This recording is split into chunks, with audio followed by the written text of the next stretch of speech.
नमस्कार, मैं Sunil Jangid, lecturer electrical engineering, government polytechnic college Bikaner.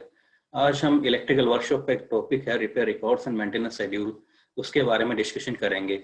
उम्मीद करता हूं कि जो हमारा लेक्चर का डिस्कशन है वो सफल सिद्ध होगा और हमारे सभी के लिए यूजफुल प्रूव होगा। So now I will continue. Please be focus and concentrate. So repair records and maintenance schedule, तो हमें रिपेयर रिकॉर्ड्स और मेंटेनेंस शेड्यूल मेंटेन करने की क्या जरूरत पड़ती है। हमारी जो इलेक्ट्रिकल मशीन्स होती हैं, डिफरेंट टाइप मशीन्स, ट्रांसफार्मर हुआ, मोटर हुई, सर्किट ब्रेकर्स हुए, आइसोलेटर्स, इन सभी का एक शेड्यूल के अंदर हमें मेंटेन करने की जरूरत पड़ती है। So what is electrical maintenance?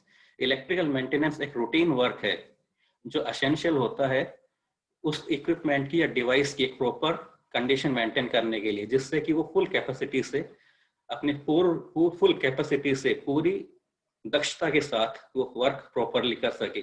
अगर हम मेंटेन नहीं करेंगे, धीरे धीरे उसके अंदर फॉल्ट डेवलप होने लग जाएंगे और जो वर्किंग है उस इक्विपमेंट की या कंपोनेंट की वो धीरे धीरे रिग्रेस हो जाएगी या फिर कम हो जाएगी। एनालॉजी बिल्कुल सिमिलर है, जैसे हम मोटरसाइकिल रखते हैं, मोटरसाइकिल की भी हमें एक शेड्यूल्ड मेंटेनेंस करवानी पड़ती है। ऑयल चेंज करते हैं हम जिससे कि वो प्रॉपर एवरेज दे, उसकी जो वर्किंग है वो सुचारू रूप से हो सके, इक्विपमेंट ट्रस्टेड रहे हमारा। ठीक उसी प्रकार से हमें जो इलेक्ट्रिकल वर्कशॉप है उसके अंदर भी जो मशीन्स होती हैं, डिफरेंट पार्ट्स होते हैं, इलेक्ट्रिकल आइटम्स होते हैं या कंपोनेंट्स होते हैं, उनका हमें मेंटेन करना पड़ता है कि जिससे वो पूरी दक्षता के साथ अपनी फुल कैपेसिटी के साथ वो वर्क कर सके। सो रिपेयर क्या होता है? किसी भी मशीन या इक्विपमेंट के अंदर जो भी फॉल्ट आ रहे हैं ऑपरेशन के दौरान, उसको हम दूर करें, रिपेयर करें, और उस फॉल्ट को रिमूव करने के बाद में जो इक्विपमेंट्स है वो प्रॉपरली वर्क करे। That is repair.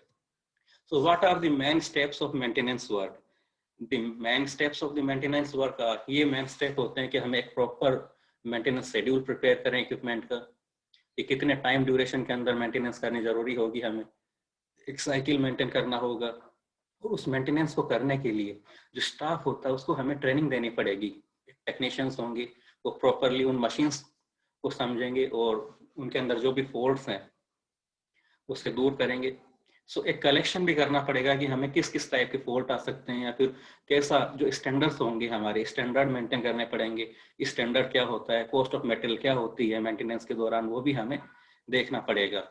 और जो क्या क्या एक टेस्ट करने पड़ते हैं, जैसे ट्रांसफार्मर के अंदर फॉल्ट आता है तो ओपन सर्किट टेस्ट किया, शॉर्ट सर्किट टेस्ट किया, मशीन्स में आता है इंटरटर्न फॉल्ट हुआ या फिर क्या फॉल्ट आया वो हमें जानना पड़ेगा। तो जो डिफरेंट टाइप के फॉल्ट हैं वो हमें जानने होंगे और उस पर्टिकुलर टेस्ट हमें करने पड़ेंगे। और एक टाइम टू टाइम एक हमें पर्टिकुलर मेंटेनेंस शेड्यूल उस मशीन का बनाना पड़ेगा। और रिपेयरिंग के मेन स्टेप्स क्या होंगे? रिपेयरिंग के लिए कोई भी डिवाइस है, इक्विपमेंट है, उसके लिए हमें जो फॉल्ट हैं उनकी एनालिसिस करनी पड़ेगी और उनको डिसाइड करना पड़ेगा रिपेयर वर्क के दौरान।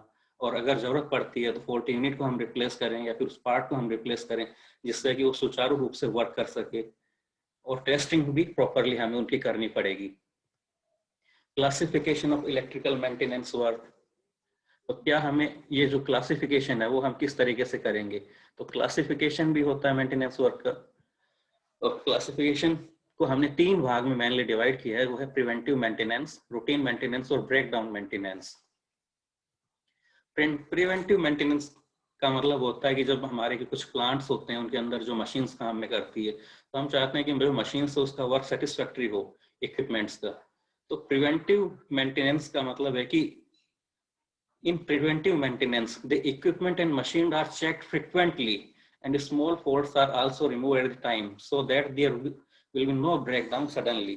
तो प्रिवेंटिव मेंटेनेंस के दौरान इक्विपमेंट्स को हम फ्रिक्वेंटली चेक करेंगे और जो भी स्मॉल फॉल्ट्स हैं वो ड्यूरिंग वर्किंग कंडीशन हम उन्हें दूर करेंगे, कि जिससे जो प्रोडक्शन है उसके अंदर कोई भी बाधा उत्पन्न ना हो और जो हमारा प्रोडक्शन है वो कंटिन्यू हमें मिलता रहे।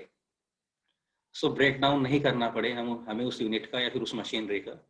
So that is preventive maintenance. And again जो अनदर मेंटेनेंस होती है वो है रूटीन मेंटेनेंस। रूटीन मेंटेनेंस के अंदर हमें उसकी डे टू डे लाइफ के अंदर ही हमें उसकी पूरी टेस्टिंग जो भी है देखना होगा कि maintenance work in which least work is required for mentioning the proper condition of any machine is called routine maintenance. तो उसकी जो प्रॉपर कंडीशंस है वो हम डे टू डे लाइफ में देखते रहेंगे कि is this working in proper condition और नॉट, और जो भी है हम कनेक्शन चेक कर लेंगे प्रॉपरली। अगर ट्रांसफॉर्मर है तो उसे हम प्रॉपरली एक बार रूटीन में ही चेक कर लेंगे कि वर्किंग कनेक्शन ठीक है या नहीं है, या प्रॉपरली वर्क कर रहा है या नहीं है, उनकी रिले कंडीशंस कैसी है। और अगेन तीसरा होता है ब्रेकडाउन मेंटेनेंस। ब्रेकडाउन मेंटेनेंस के अंदर जो मशीन्स होता है उसका ब्रेकडाउन करके उसको रिपेयर किया जाएगा, उसका ऑपरेशन जो फॉल्ट है वो हम रिमूव करेंगे। सो जो प्रोडक्शन है वो हमारा एक बार रुक जाएगा। So scope and frequency of electrical maintenance work. Scope, there is a wide scope of maintenance because every component needs maintenance. हमें मेंटेनेंस करनी पड़ेगी, चाहे वो प्लांट्स हो या हमारा वर्कशॉप हो या फिर इलेक्ट्रिसिटी डिपार्टमेंट हो। हमने देखा है कि इलेक्ट्रिसिटी डिपार्टमेंट के अंदर भी रूटीन मेंटेनेंस की जाती है। और रूटीन मेंटेनेंस क्या है, जैसे हमने दीपावली के सीजन में भी हमने देखा है और न्यूज़पेपर में हम अक्सर पढ़ते हैं कि आज इस पर्टिकुलर एरिया के अंदर कट डाउन होगा, जो कटौतियां की जाती है लाइट की। तो वो क्या, वो मेंटेनेंस वर्क किया जाता है सो दैट जब हमारा लोड बढ़ता है, सडनली एकदम से दीपावली पर लाइटिंग लोड बढ़ जाएगा, सारे लोड्स हमारे बढ़ जाएंगे, सो प्रॉपरली जो सिस्टम है उस लोड को बेयर कर सके। सो हमें मेंटेनेंस की जरूरत पड़ती है। वैसे ही हमें जो हमारी मशीन्स होते हैं, कंपोनेंट्स होते हैं, ट्रांसफॉर्मर्स, आइसोलेटर, सर्किट ब्रेकर, इन सब का रूटीन में मेंटेनेंस करना पड़ेगा। और भी हमारे खूब आइटम्स होते हैं। So there is a wide scope for maintenance, और हमें एक शेड्यूल मेंटेन करना पड़ेगा इसके लिए। और फ्रीक्वेंसी, किस फ्रीक्वेंसी के अंदर हम मेंटेनेंस करते हैं, तो हर डिवाइस इक्विपमेंट के लिए अलग अलग मेंटेनेंस शेड्यूल होता है हमें। और वो maintenance schedule daily maintenance schedule हो सकता है, वीकली हो सकता है, मंथली हो सकता है, हाफ ईयरली और ईयरली भी हो सकता है। तो वो जो टाइम पीरियड जिसके अंदर हम मेंटेनेंस करेंगे और जो पार्ट्स उसको रिपेयर करेंगे, तो वो जो टाइम पीरियड निकलता है, जो फ्रिक्वेंटली जो टू मेंटेनेंस शेड्यूल्स है, तो that is frequency of electrical maintenance and repair. So there is a wide scope and frequency of maintenance and repair. So repair records, हमें repair records क्या होता है? Repair records का मतलब होता है कि जो हम मेंटेनेंस करते हैं कंपोनेंट्स की, उसका हमें रिकॉर्ड्स रखना पड़ता है। और रिकॉर्ड्स रखने का फायदा क्या होगा? फायदा ये होगा कि नेक्स्ट टाइम हम कब उसकी मेंटेनेंस करें, जो कंपोनेंट्स हैं उनकी टेस्टिंग करें, फ्यूज हुआ, आइसोलेटर हुआ, उनकी प्रॉपर वर्किंग कंडीशंस है या नहीं है, या फिर वो जरूरत पड़ने पर जैसे फॉल्ट आता है तो कई बार फ्यूज वर्क नहीं करता, आइसोलेटर वर्क नहीं करता, तो हमें मेजर नुकसान उठाना पड़ता है। तो मेंटेनेंस करने पे क्या होगा, जो मेजर हार्मफुल इम्पैक्ट है फॉल्ट का, वो हम उससे हम बच सकते हैं।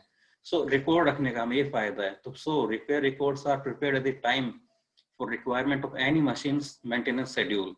और रिकॉर्ड्स हमें बहुत सी डिफरेंट इंफॉर्मेशन देता है रिपेयरिंग के लिए, और जो टाइम ऑफ रिपेयर है उसके बारे में। सो इसलिए हमें रिपोर्ट मशीन का जो रिपेयर रिकॉर्ड्स रखना पड़ता है।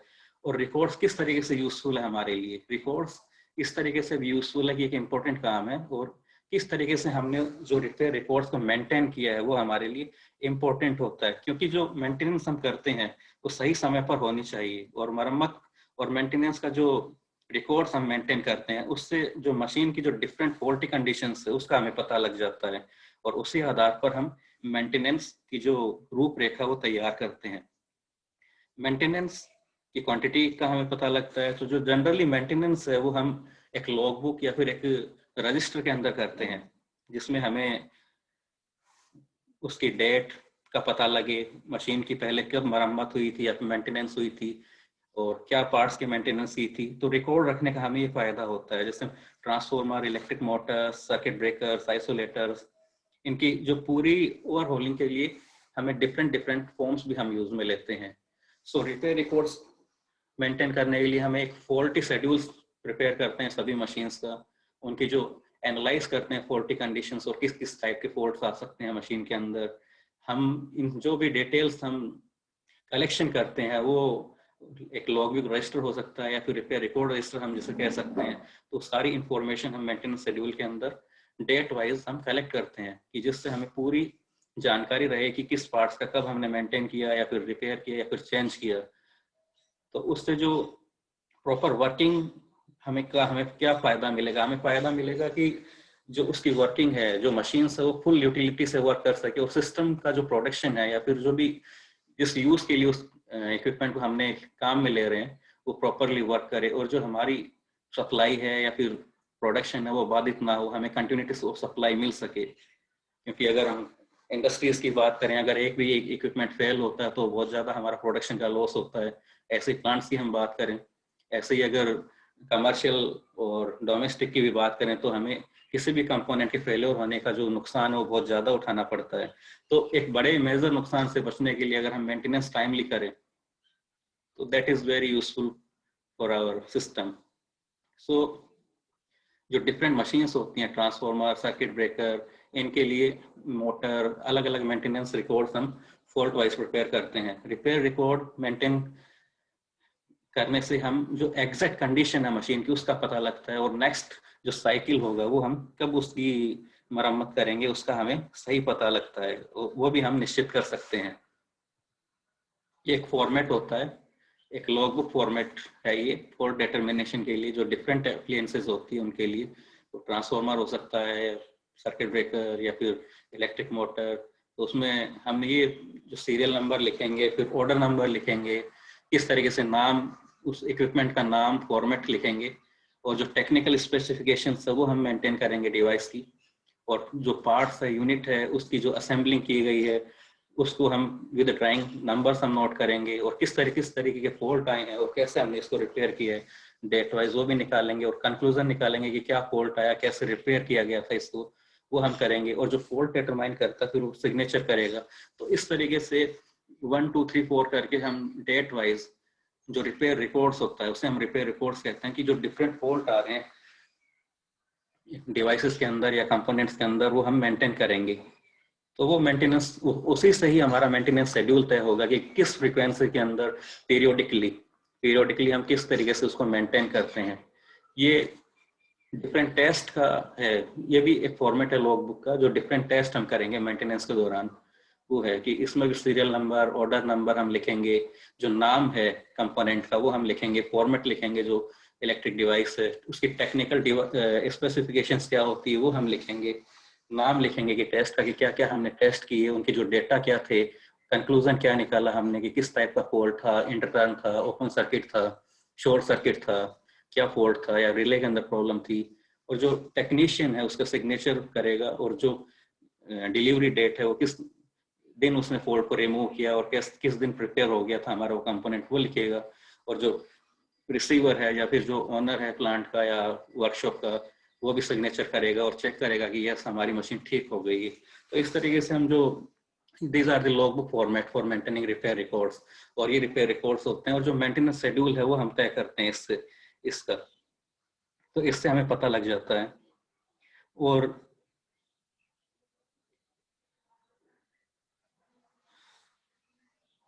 जो डिफरेंट टाइप के फॉल्ट होते हैं वो हमें पता लग जाते हैं, और हम इस तरीके से जो रिकॉर्ड्स को मेंटेन करते हैं, शेड्यूल बनाते हैं। और हमने देखा कि तो मेंटेनेंस रिपेयर रिकॉर्ड्स का प्रॉपर यूटिलिटी होती है। So finally the working of machine should be efficiently work, जो मशीन से वो एफिशिएंटली वर्क करे। सो थैंक यू, ये हमारा जो टॉपिक था वो कंप्लीट हो गया, एंड आई होप कि इससे हमें फायदा मिलेगा। Thank you.